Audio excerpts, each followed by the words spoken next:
लोकसभा चुनाव को लेकर विपक्ष अभी तक सीट शेयरिंग के मुद्दे को सुलझा नहीं सका है। इंडिया गठबंधन की अभी तक 4 बैठक हो चुकी हैं, लेकिन तस्वीर साफ नहीं हो सकी है। उधर बिहार में महागठबंधन में शामिल सीपीआई माले ने बिहार की 40 लोकसभा सीटों में से 5 सीटों पर चुनाव लड़ने के लिए अपनी दावेदारी जताई है।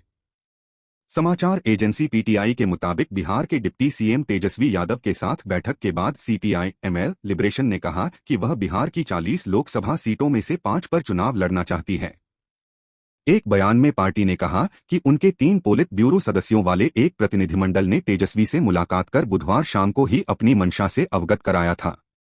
कुछ महीने पहले सीपीआई एमएल के महासचिव दीपांकर भट्टाचार्य ने लालू यादव से भी मुलाकात की थी। बैठक के बाद उन्होंने कहा था कि उनकी पार्टी बिहार के सारण, गया और शाहाबाद डिवीजनों में लोकसभा सीटों पर चुनाव लड़ना चाहती है, लेकिन तब सीटों की संख्या का खुलासा नहीं किया था। कितनी पार्टियां बिहार महागठबंधन में हैं शामिल? राज्य में 40 लोकसभा सीटें हैं और सत्तारूढ़ गठबंधन में 8 पार्टियां हैं। इसमें लालू प्रसाद की RJD, JDU, Congress, CPI ML liberation, CPI और सीपीआई एम हैं। 243 सीटों वाली विधानसभा में सीपीआई एमएल के 12 सदस्य हैं। तेजस्वी यादव के साथ बैठक के बाद सीपीआई एमएल लिबरेशन ने अपने बयान में जेडीयू नेताओं को सीट बंटवारे पर अनावश्यक बयानों से बचने की सलाह दी, जो गठबंधन को खराब छवि में दिखाते हैं। बिहार में छिड़ा घमासान। बिहार में महागठबंधन में सीट शेयरिंग को लेकर घमासान छिड़ा हुआ है, क्योंकि बुधवार को सीपीआई ने ऐलान किया था कि वह 2024 लोकसभा चुनाव में 3 सीटों पर उम्मीदवार उतारेगी। सीपीआई ने बेगूसराय, बांका और मधुबनी की सीटों की मांग की है।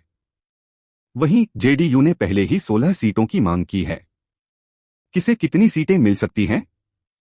उधर राजद के एक नेता ने कहा कि व्यावहारिक फॉर्मूला राजद और जेडीयू को 17 से 17 सीटें, कांग्रेस को 4 और सीपीआई एमएल को 2 सीटें देने का है।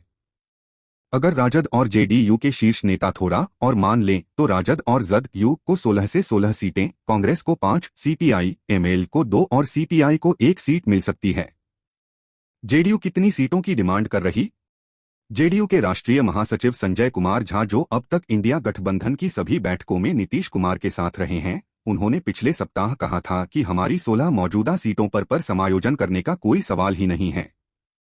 वहीं आरजेडी को 2019 में कोई सीट नहीं मिली थी, लेकिन संभावना है कि वह अपने लिए ऐसी संख्या की तलाश करेगी जो जदयू से कम न हो, क्योंकि वह विधानसभा में संख्यात्मक रूप से जदयू से कहीं ज्यादा है। बिहार में कांग्रेस 4 सीटों पर राजी नहीं। उधर प्रदेश कांग्रेस अध्यक्ष अखिलेश प्रसाद सिंह ने कहा कि केवल 4 लोकसभा सीटों की अफवाह वाली पेशकश सम्मानजनक नहीं है और इसे आलाकमान द्वारा स्वीकार किए जाने की संभावना नहीं है। हालांकि उन्होंने संकेत दिया है कि पार्टी 2019 की तरह अपने लिए उसी संख्या पर जोर नहीं देगी। कांग्रेस ने पिछले लोकसभा चुनाव में बिहार में 9 सीटों पर चुनाव लड़ा था और इनमें से 1 पर जीत हासिल की थी।